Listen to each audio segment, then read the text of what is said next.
নমস্কার বন্ধু। Malay Mukhopadhyay, confederation of state government employees.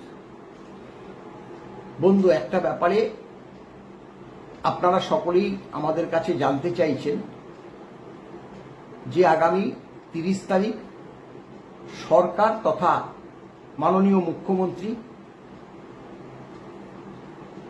আমাদের সংগঠনগুলোর সঙ্গে ডিএ বিষয়ক একটি বৈঠক ডেকেছে এবং তা হতে চলেছে। তাতে আমরা আছি কিনা? স্বাভাবিকভাবে এই প্রশ্নটা সকলের মনেই উদয় হয়েছে। আমরা মূল মামলাকারী সংগঠন, আমরা না জানলে এই যে মিটিংটা বা সভাটা হবে সেটা হতেই পারে না, সেটাও সাধারণের মনে বা কর্মচারী সমাজের মনে উদয় হয়েছে। এখন ঘটনাটা হলো, হ্যাঁ আমরা জানি, কিন্তু সেটা নিয়ে এতটা উচ্ছ্বাস আমরা প্রকাশ করিনি এখনো পর্যন্ত। যেটা ঘটনাটা হচ্ছে, গত 20 তারিখ নবান্নের ফিনান্স দপ্তরে থেকে একজন অফিসিয়াল আমাকে ফোন করেছিলেন। তিনি আমার নামটাও জানেন। তিনি আমাকে বললেন, মলয়বাবু, আপনার তো মেল নাম্বারটা আছেই, আপনাদের সংগঠনের নাম, আপনার ফোন নাম্বার, এগুলো যদি একটু পাঠান, কারণ 30 তারিখে মাননীয় মুখ্যমন্ত্রী আপনাদের সঙ্গে ডিএ ব্যাপারে একটা মিটিং উপস্থিত থাকবেন। মেল নাম্বারটা জানার কারণ, তিনি বিগত দিনে, অর্থাৎ যখন তৃণমূল সরকার ছিল তখনও কিন্তু আমার কাছ থেকে মেল নাম্বারটা চেয়েছিল, হোয়াটসঅ্যাপ নাম্বারটা চেয়েছিল। কারণ হিসাবে তিনি সেটাও বলেছিলেন, দেখুন আমাকে আপনাদের মেল নাম্বারটা নিয়ে আসতে বলেছে, অর্থাৎ জোগাড় করতে বলেছে। আমি মনে করছি হয়তো ডিএ সংক্রান্ত ব্যাপারেই আপনাদের সঙ্গে সরকার কথা বলবে। কিন্তু সেই সময় আর পরবর্তীকালে তার কোনো উত্তর আমরা পাইনি। তাই মেল নাম্বারটা ছিল, আমার ফোন নাম্বারটা ছিল, আমাকে ফোন করেছে। ফোন করার পর আমি বললাম, আমি এখনই আপনাকে পাঠিয়ে দিচ্ছি। বলল, না, সেক্ষেত্রে আরেকটা বার্তা আমি আপনাকে দিচ্ছি, যেটা হচ্ছে আপনাদের এই যে ডিএ মামলার প্রেক্ষিত যে আরো দুটো সংগঠন আছে, তাদের যদি ফোন নাম্বার বা মেল নাম্বার এগুলো যদি থাকে, সেটা পাঠিয়ে দিলেও সুবিধা হয়, আমি পরে তাদের সঙ্গে যোগাযোগ করে নেব। আমি বললাম, দেখুন, ফোন নাম্বার আছে ঠিকই, মেল আইডি তো পাবো না।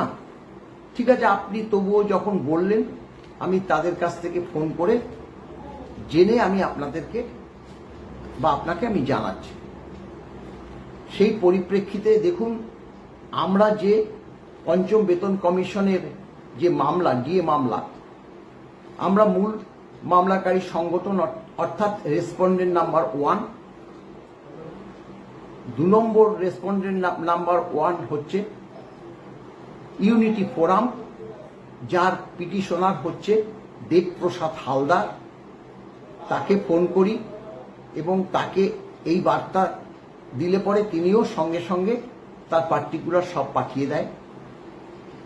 3 নম্বর রেসপন্ডেন্ট সরকারি কর্মচারী পরিষদ, তার যে পিটিশনার, তার নাম হচ্ছে সন্দীপ কুমার সরকার। আমি সন্দীপকে ফোন করি। সন্দীপকে করার পর সন্দীপও যথারীতিভাবে তাদের সব পার্টিকুলার্স আমাকে পাঠিয়ে দেয়। কারণ তাদের কাছ থেকে যদি আমি সেগুলো না সংগ্রহ করি, আমি আগ বাড়িয়ে তাদের মেল নাম্বার বলুন, হোয়াটসঅ্যাপ নাম্বার বলুন, এই প্রেক্ষিতে আমি পাঠাতে পারি না। তাই তারা রাজি হয়েছে, আমার কাছে হোয়াটসঅ্যাপে পাঠিয়ে দিয়েছে। আমি তখন 3টে সংগঠনের এই পার্টিকুলার্স সব পাঠিয়ে দিয়েছি। সেটা হচ্ছে 20 তারিখ রাতের দিকে। উনি আবার ফোন করে বলেছে, আপনি কিন্তু আজকেই পাঠাবেন, কারণ আমাকে কালকে সকালবেলায় কিন্তু আমার এই বার্তাটা তুলে দিতে হবে। তার জন্য ওই 20 তারিখেই কিন্তু সেটা পাঠিয়ে দিয়েছি। এবং তার পরদিন থেকেই আমরা দেখছি যে এই যে মিটিংটা যে সিদ্ধান্ত নিয়েছে সরকার সেটা ভাইরাল হয়েছে।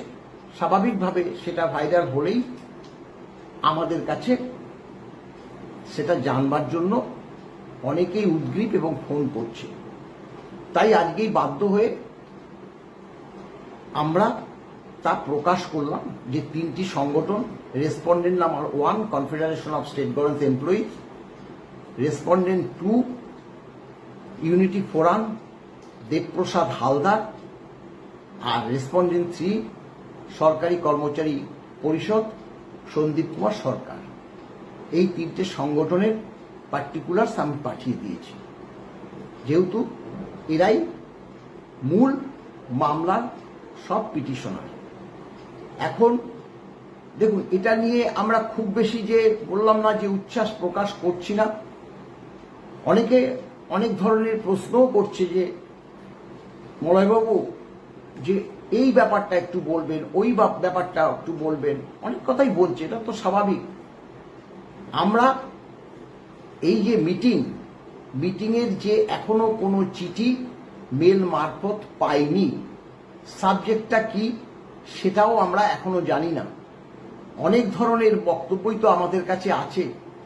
বেতন কমিশন আছে, বেতন কমিশন অর্থাৎ 6ষ্ঠ বেতন কমিশনের ডিএটা আছে, 5ম বেতন কমিশনের যে মামলা সর্বোচ্চ আদালতের যে রায়, সেই রায় এখনো বিগত সরকার মানেনি। এই সরকার কি করবে এখনো পর্যন্ত জানি না। সেই ব্যাপারে সাবজেক্টটা কি হবে সেটা যতক্ষণ না আমরা চিঠির মারফতে জানতে পারছি ততক্ষণ তো আমরা আপনাদেরকে কিছু বার্তা দিতে পারছি না। তবে এখন এই যে ভিডিও করছি, এখনো পর্যন্ত কোনো ইনফরমেশন আমাদের কাছে আসেনি। এখন প্রশ্ন হলো, দেখুন এখানে বক্তব্যটা উঠে আসবে 5ম বেতন কমিশনের ডিএ মামলার রায়। কেন বলছি? কারণ আপনারা জানেন, এর আগেও আমরা বলেছি 4th মে যখন কাউন্টিং হয়, বিজেপি সরকার প্রায় জিতেই গেছে, তখন সেই সময় সর্বোচ্চ আদালতে সরকারের যে advocate on record Kunal Mimani, তিনি রেজিস্ট্রার অফ কোর্টের কাছে, কারণ 6 তারিখে মামলাটা ছিল, সেখানে প্রে করে যে ডিএ মামলাটা যাতে 3 সপ্তাহ পিছিয়ে দেওয়া হয়। তা 6 তারিখে আমরা মামলার জন্য গিয়েছিলাম, কারণ পিছিয়ে দেওয়ার যে একদম রাইট যে যাদের আছে মাননীয় বিচারকদ্বয়, কিন্তু 6 তারিখে মামলাটা হয়নি। সেমতা অবস্থায় মামলাটা আছে, যেহেতু 3 সপ্তাহ পিছিয়ে দেওয়ার কথা বলেছে, রেজিস্ট্রার অফ কোর্ট হয়তো সেই 3 সপ্তাহটা দেখে নিতে চাইছে। আর এই 3 সপ্তাহের মধ্যে 6 তারিখের পরে 3 সপ্তাহ যদি হয়, 3 × 7 = 21, অর্থাৎ 27-28 তারিখ ডেটটা শেষ হচ্ছে 3 সপ্তাহ। এর মধ্যে 30 তারিখ যেহেতু মিটিংটা ডেকেছে মাননীয় মুখ্যমন্ত্রী, সেখানে কি বার্তা তিনি আমাদের কাছে দেয় সেটা শুনে আমরা আমাদের প্রতিক্রিয়া জানাবো। আমরা কি জানাবো দেখুন, সেটা তো একদম এখনই আপনাদের কাছে তুলে দিতে পারবো না, কারণ আমাদেরও তো সংগঠনমুখী একটা মিটিং করে সিদ্ধান্ত নিয়ে সরকার কি বলতে পারে, আমরা তার প্রত্যুত্তরে কি বলবো না বলবো সেই ব্যাপারটা আলোচ্য সূচিতে আছে।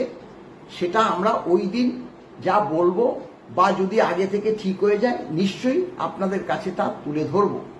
তবে একটা কথা তো ঠিক যে দেখুন, গত 19 তারিখ 9 তারিখে শপথ নেওয়ার পর 19 তারিখে যে কালা সার্কুলার, বাক স্বাধীনতা যে হরণ করার যে সার্কুলার বর্তমান সরকার প্রকাশ করেছে, চিফ সেক্রেটারি প্রকাশ করেছে, আপনারা জানেন এই সার্কুলার কিন্তু বিগত দিনেও ছিল, বাম আমলেও ছিল। বাম আমলে আমরা বহু আন্দোলন করেছি, সেই আন্দোলনের বহর দেখে মাননীয় মুখ্যমন্ত্রী, আমরা বোধ করি রাইটার্স থেকে নবান্নে পালিয়ে গিয়েছিল। আমাদের 10 বছরের অধিক সময় ধরে ডিএ মামলা করেছি। ডিএ মামলা যখন মানে ডিএ মামলা নিয়ে যে আমাদের আন্দোলন, আইনি আন্দোলন, তাতে বিরোধীরা কিন্তু উৎসাহিত বোধ করেছে। বর্তমান যে সরকার, মাননীয় মুখ্যমন্ত্রী, তিনি ওই ডিএ মামলার প্রেক্ষিত বিষয়টা পুঙ্খানুপুঙ্খ জানে এবং তিনিও ডিএ মামলা যাতে জয় আসে তার জন্য অ্যাডভোকেট পর্যন্ত দিয়েছিলেন। আমরা তখন তো সোশ্যাল মিডিয়াতে সবসময় প্রচার করতাম, মানে এই সরকারের বিরুদ্ধে প্রচার করতাম, প্রিন্ট মিডিয়াতে করতাম, ইলেকট্রনিক্স মিডিয়াতে করতাম। আজ হঠাৎ করে 9 তারিখে শপথ নেওয়ার পরে 19 তারিখে এই কালা সার্কুলার প্রকাশ করলো কেন? আমাদের তো মনের মধ্যে এখন সন্দেহ হচ্ছে যে প্রতিশ্রুতি দিয়ে এই সরকার কর্মচারীদের ক্ষমতায় এসছে, সেই প্রতিশ্রুতি কি রক্ষা করবে না? আর প্রতিশ্রুতি যদি রক্ষা না করে, স্বাভাবিকভাবে আমরা তো সরব হবই। সে সার্কুলার বার করুক আর যাই বার করুক না কেন, আমরা এটা মানব না। Confederation of state government employees মানবে না, সেটা আমরা বলে দিচ্ছি। তাতে যদি আমাদের জেল যেতে হয়, আমাদের সদস্যদের যে জেল যেতে হয়, যাবে। কারণ তারা ক্ষমতায় এসে কালা সার্কুলার জারি করছে, কিন্তু তাদের ক্ষমতায় এসে যে প্রথম যে কাজটা করা উচিত ছিল, বিগত সরকার ফেব্রুয়ারির 5 তারিখে বাজেট পেশের দিন বিধানসভায় দাঁড়িয়ে 4% ডিএ ঘোষণা করেছিল এপ্রিল মাস থেকে দেওয়া হবে বলে। সেটা কি সরকার, বর্তমান সরকার জানে না? সরকার তো কন্টিনিউয়াস প্রসেস। তারা 4 তারিখ মানে 4% ডিএ দেয়নি, তাহলে সেই ডিএটা দিতে হবে। আমরা তো বলেছিলাম যে 4%-এর সঙ্গে আরো 4% কি 6% দিয়ে এই সরকার কর্মচারীদের ডিএটা যে বকেয়া রয়েছে 42%, সেটা অনেকটা মেকআপ হবে। সেটাই তো করা উচিত ছিল। 42% ডিএ না দিয়ে বেতন কমিশন হবে না, সেটা কি সরকার জানে না? 42% না দিয়ে যদি বেতন কমিশন না হয়, সেটা যদি জানে, তাহলে বেতন কমিশনের সুপারিশটা শুধু করে রাখলো কেন? 45 দিনের মধ্যে বেতন কমিশন লাগু হবে, এই কথাটা বলেছিল জলের মতো পরিষ্কার। মুখ্যমন্ত্রী শুধু বলেনি, দেশের মাননীয় প্রধানমন্ত্রী বলেছে, দেশের মাননীয় স্বরাষ্ট্রমন্ত্রী বলেছে লাগু হোগা, 45 दिन में বেতন কমিশন লাগু হোগা, লাগু হোগা। আর এই যে বেতন কমিশনের সুপারিশ করা হলো, এটার মধ্যে তো বহু পার্থক্য। এটা তো শুনতে হবে, সোশ্যাল মিডিয়াতে শুনতে হবে, প্রিন্ট মিডিয়াতে শুনতে হবে, ইলেকট্রনিক্স মিডিয়াতে শুনতে হবে। কন্টিনিউয়াস ভাবে তো আমরা প্রচার করব। দেখি নয়া সরকার কি করে, আমরা করে যাব। তাই 30 তারিখে যে সভা ডেকেছে, এখনো পর্যন্ত চিঠি পাইনি। চিঠি পেলে তো অবশ্যই যাব। একমাত্র একজন অফিসিয়াল শুধু তিনি তার যে বক্তব্যটা আমাদের পরিবেশন করেছে, তার পরিপ্রেক্ষিতে আমাদের কাছে যে সকল মানে ডকুমেন্টস চেয়েছে, মেল, হোয়াটসঅ্যাপ নাম্বার, সংগঠনের নাম, সেক্রেটারি প্রেসিডেন্টের নাম, সব বার্তাই আমরা পাঠিয়ে দিয়েছি। এবং আমি জানি যাদের আর যে 2 জন ছিল তাদেরকেও সেই অফিসিয়াল ফোন করেছে। আমরা এখনো পর্যন্ত চিঠি পাইনি। চিঠি পেলে অবশ্য যাব এবং সেদিন কি সিদ্ধান্ত হয় নিশ্চয়ই আপনাদের জানাবো।